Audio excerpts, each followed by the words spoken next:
Any last thoughts on what you recommend folks on this call to do who are in the middle of the course, pretty much at the end of the course, some of you, what are some of the two or three things that you can quickly tell us?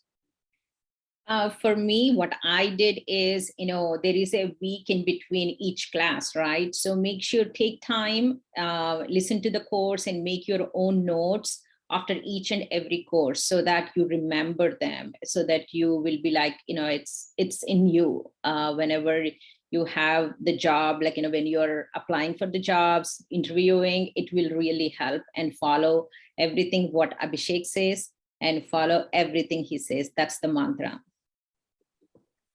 Well, guys, that's not me. I know she keeps saying my name, but I think it's more about you guys. You guys have given me the experience of going through it. It was not easy helping and assisting students, but I'm happy that I'm able to somehow contribute to your careers.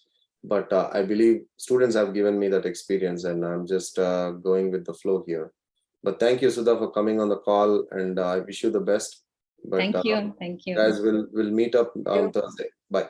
Bye. Thank you. Thank you. Good luck, guys.